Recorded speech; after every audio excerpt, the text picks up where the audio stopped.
Right now, a military sensation. Ukraine is launching long-range missiles. Shock! Russia attacks an American enterprise. Belarus and Iran are strengthening their arsenals, and China is preparing to unveil its latest weaponry. The world is holding its breath. Shock! Putin once again refuses to meet with Zelensky. Lavrov made a shocking statement. And Trump is amassing fighter jets. The world is on the brink. Have they flown too far? Russia's aviation industry is in ruins. Sanctions are finishing off the sector. The Ukrainian armed forces are dictating the terms along the entire front line. The occupiers' logistics are paralyzed. Poverty for the people, billions for the nobles. While Russians struggle, Kremlin elites are living large.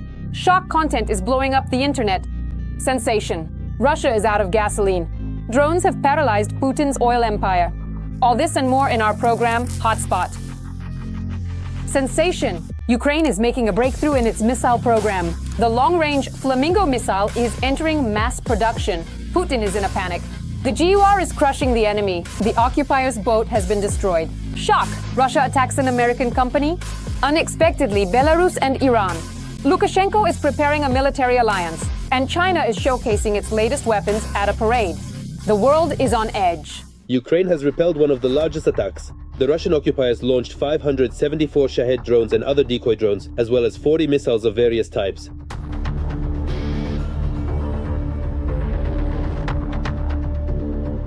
The west, center, and north were under occupiers' fire.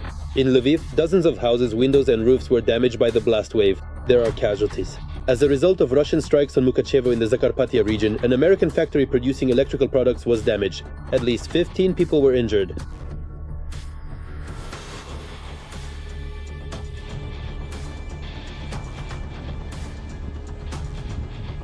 But it was also a restless night in Russia. The occupation authorities reported drone attacks in several regions.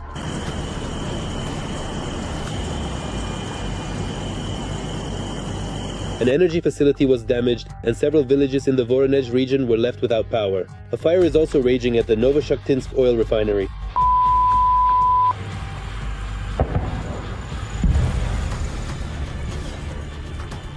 And things are heating up for the occupiers on the front as well. Ukrainian intelligence carried out a unique attack near Zheleznaya port.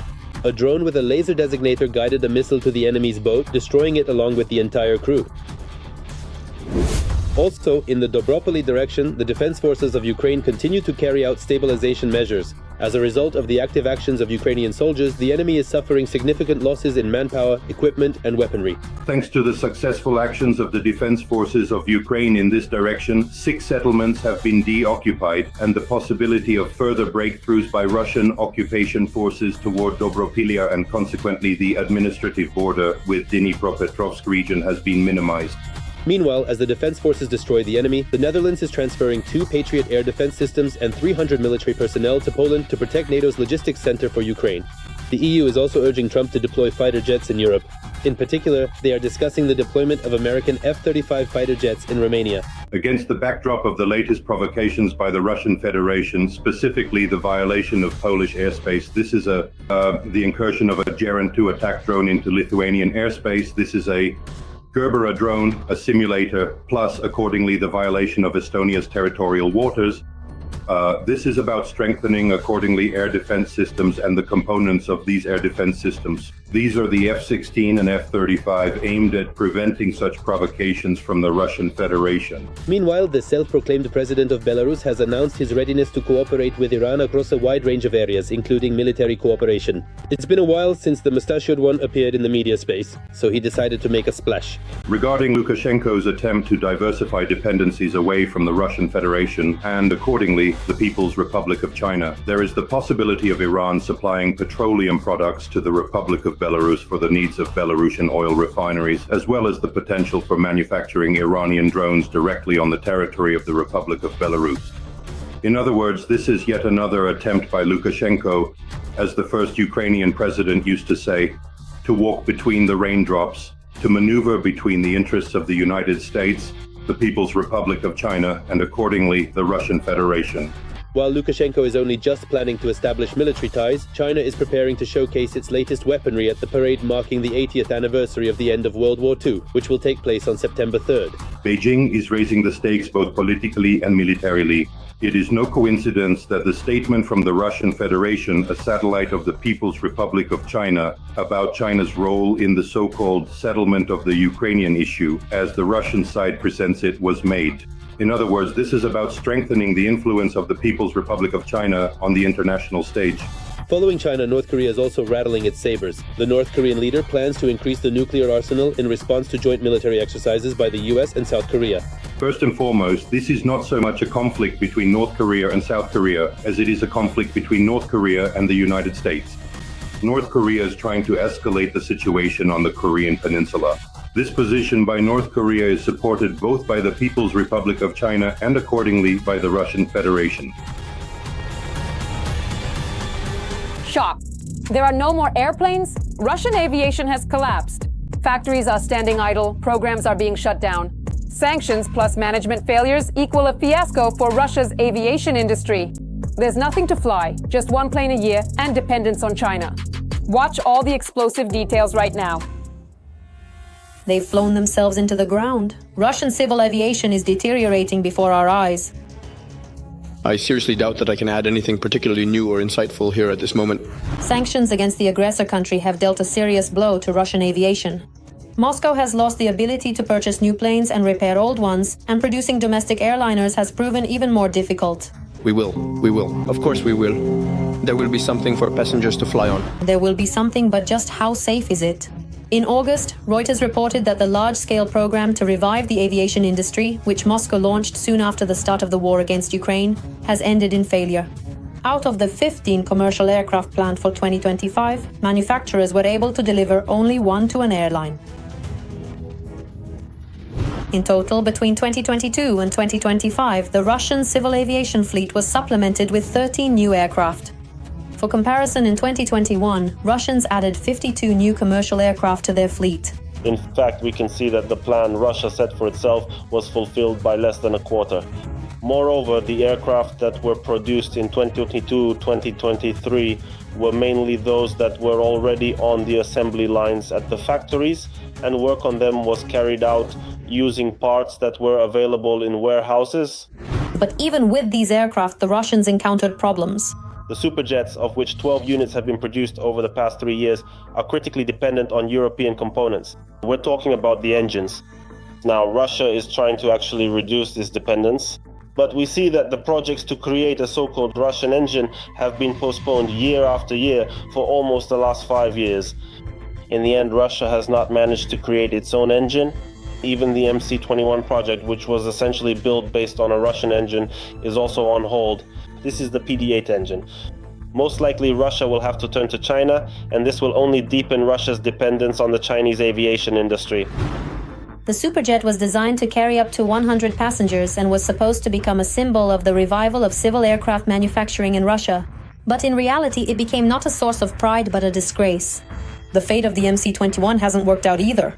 The serial production of this aircraft was originally planned for 2017, but it still hasn't started. According to Rosaviatsia itself, in Russia in 2018, the Sukhoi Superjet averaged 3 to 4 flight hours per day, while Western-made aircraft like Boeing and Airbus averaged 10 to 11 hours per day. We understand that, in fact, this means the Sukhoi Superjet spends 3 to 4 times less time in the air. This directly affects the aircraft's own economics. Russia had actually planned to create a newer aircraft, the so-called MC-21, which was supposed to address one of the key problems, the Sukhoi Superjet's dependence on European components. Because the Sukhoi Superjet is made up of 50% Western components. The MC-21, the so-called mainline aircraft of the 21st century, was actually supposed to become one of the main so-called independent from the West aircraft. But at the same time, it turned out to be dependent on China, and according to various estimates, from 30 to 50% of the components in this aircraft are actually supplied from China. Sanctions against the aggressor country have dealt a serious blow to Russian aviation, and it is unlikely that Russia will be able to create its own closed-loop aircraft production cycle in the future. In order to produce new aircraft models, you at least need to have operational ones. So the projects that do exist, the so-called Sukhoi Superjet, and the MC-21, we see that these are projects which, in fact, as of today, have been suspended or are facing significant problems which prevent the resumption of aircraft production. and in a situation where the civil aviation fleet in Russia continues to shrink. This leads to the fact that, in reality, even those aircraft, a small portion of which remain in the fleet today, the key task for Russian civil aviation is precisely to keep the existing planes operational, and these are Western aircraft like Boeing and Airbus, which currently carry more than 2/3 of all passengers within Russia. Currently, the Russian civil aviation fleet consists of 700 foreign aircraft, mainly produced by Boeing and Airbus, and 150 domestic superjets. But flying on them is becoming increasingly dangerous. According to Russian media, in 2025 alone, at least 10 aircraft belonging to Russian companies made emergency landings due to in-flight malfunctions.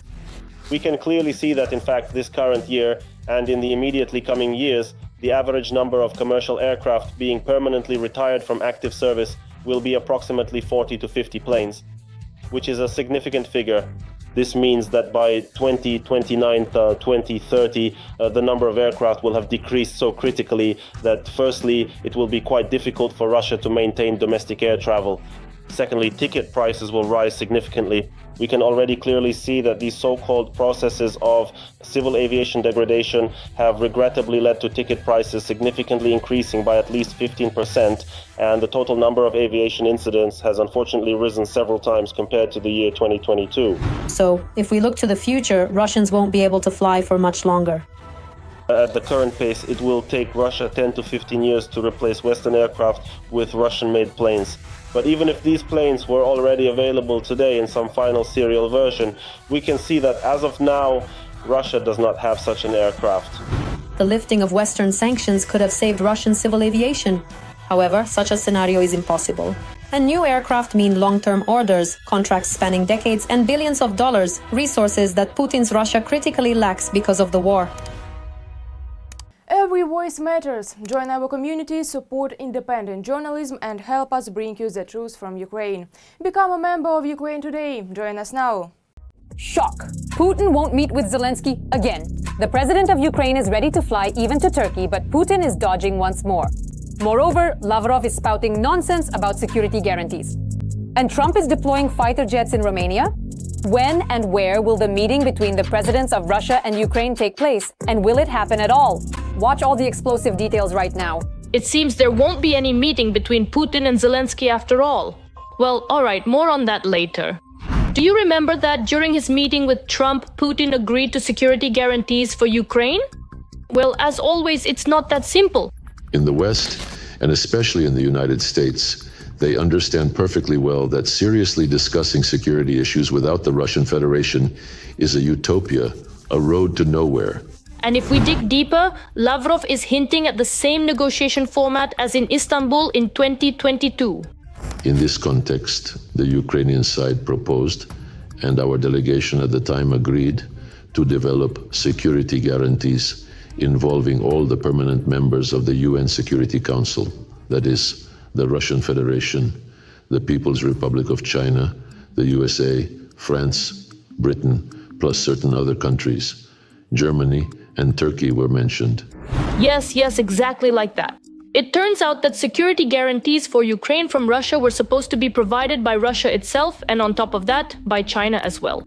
But will the US and Europe see this as a diplomatic victory, or do they also understand the risks? The Russians continue to stick to their position and keep sending out various messages, both direct and indirect, which confirm that the Kremlin in reality does not want to formalize a ceasefire, an end to the war, or a peace agreement at this point in time.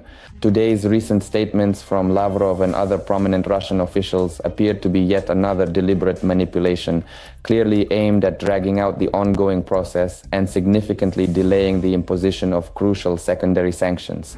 The head of EU diplomacy, Kaja Kallas, already announced on August 19th that the 19th package of sanctions against Russia would be ready in September, and emphasized that Putin cannot be trusted. But of course, naturally, Lavrov responded. She said after the Washington meeting that the European Union would not trust any agreements with the Russian Federation.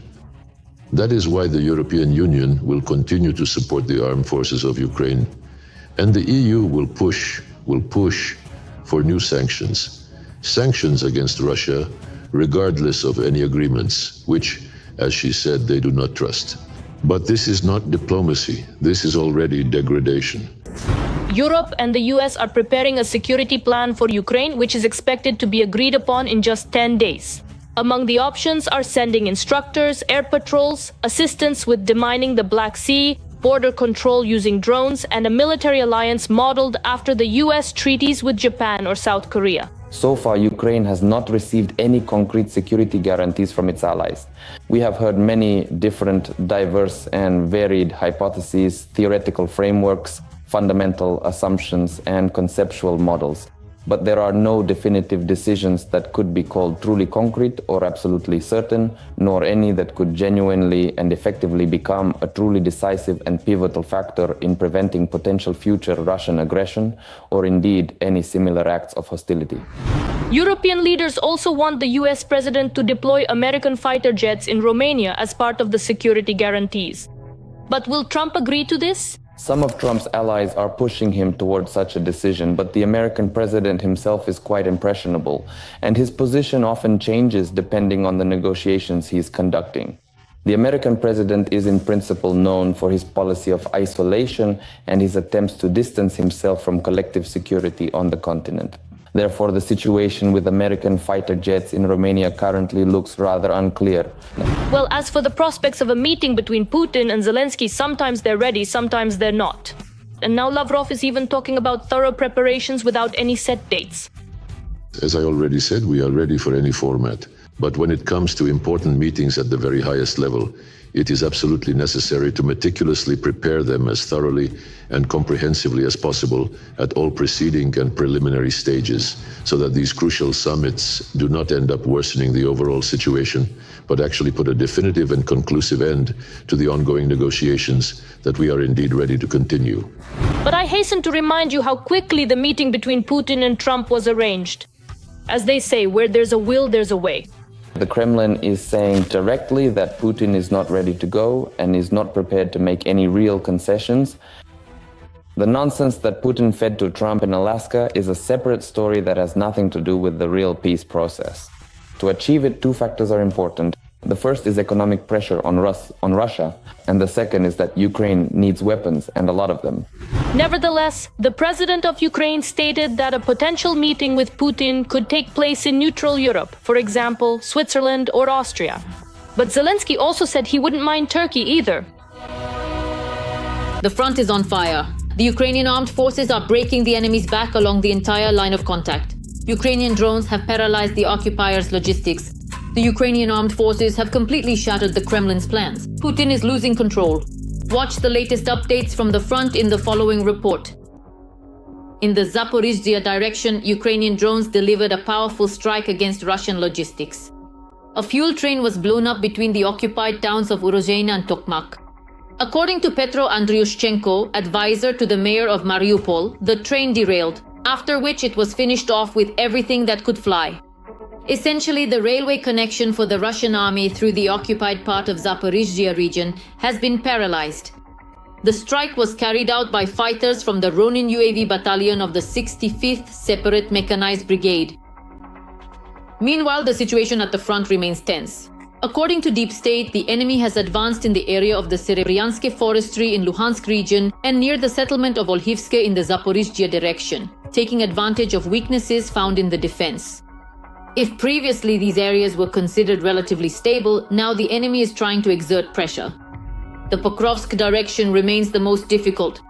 Over the past day, Ukrainian fighters have repelled 50 assault attacks here in the areas of Vladimirovka, Mayak, Novoekonomishne, Rodinske, Hradivka, Novoukrayinka, and other settlements. The situation remains extremely tense.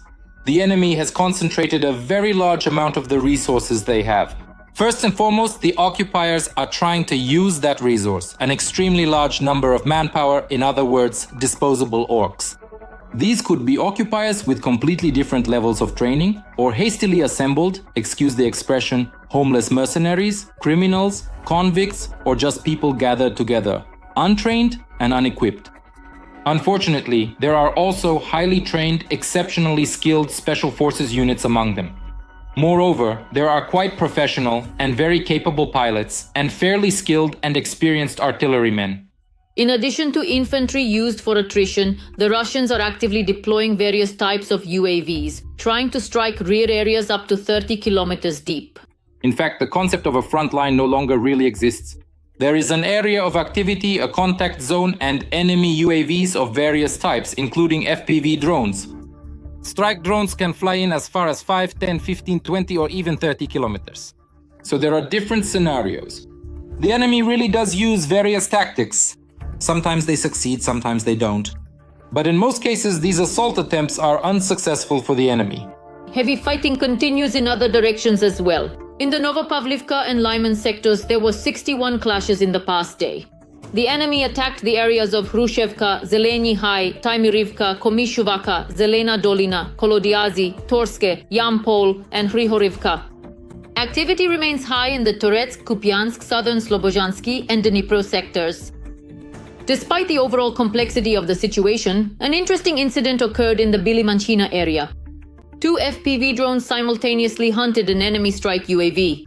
Anti-aircraft gunners from the Steel Lions Brigade and pilots from the 53rd Brigade tried to destroy the Russian Molnia. In the end, the target was hit. The past 24 hours have also been among the most intense on the front. The enemy launched missile and airstrikes, carried out artillery shelling, and used drones. In turn, the defense forces of Ukraine are steadfastly holding the line and delivering counterstrikes. Over the past day, our fighters struck 9 areas where enemy personnel, weapons, and equipment were concentrated, 2 artillery systems, and 1 important facility belonging to the Russian invaders. While the General Staff is not disclosing details yet, they are making it clear to the Russians that any attempt at an offensive will be destroyed. Every assault, every drone, and every enemy vehicle is under fire. Hunger for the people, billions for the chosen few.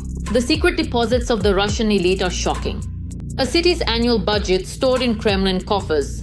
How do Putin's associates live? Watch right now. A recent investigation reveals the scale of the financial empire belonging to the Russian president's inner circle. The combined assets of 12 members of the top elite exceed 300 billion rubles, a sum comparable to the annual budgets of the country's largest cities, except for Moscow and St. Petersburg. Among the key figures, of course, are Putin's close relatives. There is a private life, a truly personal and intimate space that no one is ever allowed to interfere with. I've always had a profoundly negative and deeply critical attitude toward those individuals who, with their intrusive runny noses and their often disturbing erotic fantasies, relentlessly pry into other people's private lives. Alina Kabaeva, known as the mother of 2 of the Russian president's children. She has more than 1.5 billion rubles in her accounts. In 2017, Kabaeva earned 54 million rubles at NMG, but in 2018, her income had already reached 785.5 million. In 2019, it dropped to 55 million, and in the first half of 2020, Kabaeva received 153 million rubles at NMG. That is, she was earning almost 900,000 a day. The gymnast and her relatives have all kinds of real estate. Plots in New Moscow, an apartment on Prechistenka, a cottage in Kuban, apartments on Arbat, and an estate in the Moscow region. The estimated value of the Kabaeva family's real estate exceeds 8 billion rubles. At least another 2 billion should be added to this amount. Her assets used to reach 2 and even 4 billion. According to experts, part of these funds has been invested in major construction projects, media, and commercial enterprises. Control over such financial flows also provides a sphere of influence that goes beyond sports and public activities. You know, although they say that happiness isn't about money, it's about how much you have. So you need to earn a lot of money. You still can't get it just like that. So, is money something important to you? Of course it's important, because without money, you're nobody. $1.7 billion, that's exactly how much the president's younger daughter, Katerina Tikhonova, has in her accounts. This money is in Gazprom Bank, and additional funds are in the Rossiya Bank. In addition to bank deposits, Tikhonova controls several private companies and foundations, which makes her influence not only financial but also technological, especially in the field of high technology and innovation. Like Putin's elder daughter, Maria Vorontsova, it's hard to call Katerina Tikhonova a model of morality. One moment she leaves her billionaire husband for a ballet dancer, the next she has a child out of wedlock. But family values are for everyone else, not for the elite. Look at her father. He cheated on his wife twice and has been living with a gymnast for 20 years. And nothing happens. Renat Davlet-Geldiev on the personal life of Putin's youngest daughter, which is nothing like what they tried to sell to ordinary Russians. This is the Altamira Villa, the very mansion belonging to Putin's younger daughter, Katerina Tikhonova, and her now ex-husband, Kirill Shamalov. 300 square meters of living space, 2 large salons for entertaining guests, and a pool overlooking the beach. The elder daughter, Maria Vorontsova, has about 330 million rubles at her disposal. These figures are just the tip of the iceberg when it comes to the financial influence hidden from the public eye. Experts emphasize that this method of storing assets makes them virtually inaccessible to public oversight while allowing for a high degree of financial independence. From 2020 to 2024, Vorontsova earned 944 million rubles. Our society, Russian society, is still not so, not such an economy-centered society. And for us, the highest and most paramount value is still the intrinsic and irreplaceable value of human life above all else. Not only the family, but also close associates and allies possess impressive sums as well. State Duma Speaker Vyacheslav Volodin keeps more than one of his 7 billion rubles, which brings him about 166 million rubles in annual income. According to experts, the secret of these savings lies in a complex network of bank accounts, investment funds, and companies with state participation. For comparison, the average deposit of an ordinary Russian is about 500,000 rubles. The gap between the elite and ordinary citizens is rapidly widening, raising questions about the transparency of financial flows and potential risks to economic stability. Gasoline hysteria in Russia. Ukrainian drones have paralyzed Russia's oil industry. Kilometer-long lines at gas stations. These scenes are blowing up the internet. The fuel catastrophe is gaining momentum. Gasoline is disappearing. Panic is growing. The Ukrainian armed forces continue their strikes. In Primorsky Krai, there are kilometer-long lines at gas stations due to a fuel shortage. Here's what the line looks like on Melnikhnaya. In short, that's the situation at Alliance. Yeah, it's probably going to be a kilometer soon. Everyone's waiting for some gas. Right now, there are gasoline problems in many regions of Russia. Earlier, in annexed Crimea, there were gasoline shortages at gas stations due to the special military operation. And in Zabaikalsky Krai, they started selling gasoline with ration carts. The main reasons are inflation, high demand, and constant strikes on oil refineries. The last factor is becoming especially significant. Ukrainian drones attack Russian oil refineries almost every night.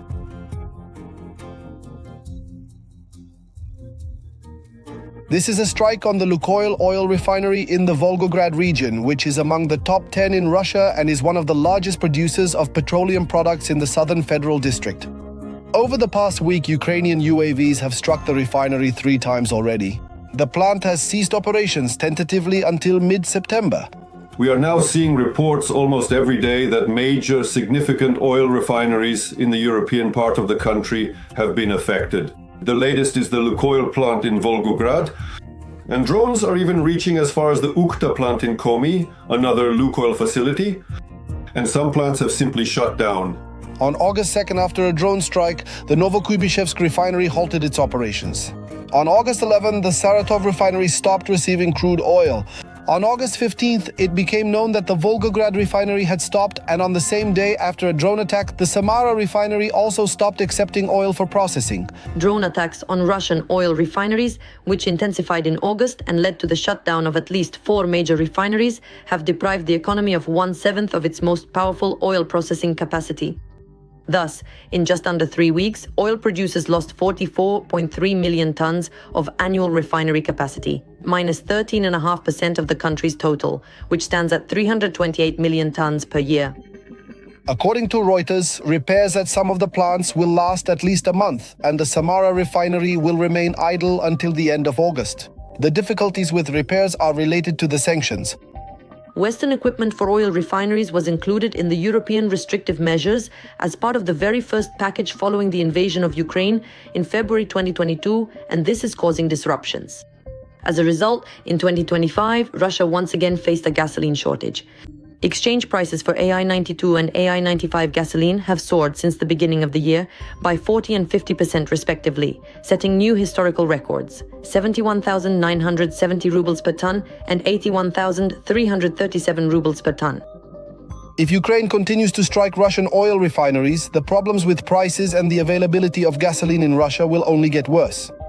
And the current lines for fuel in some regions of Russia will seem like nothing compared to the real trouble that could arise, for example, as soon as next month.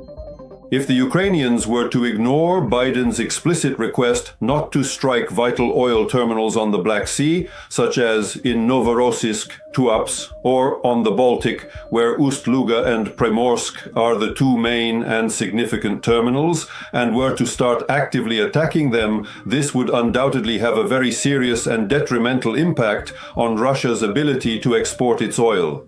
Strikes on Russian oil refineries and the resulting loss of capacity, as well as the potential increase in attacks, are a serious bargaining chip for Zelensky in possible negotiations with Putin.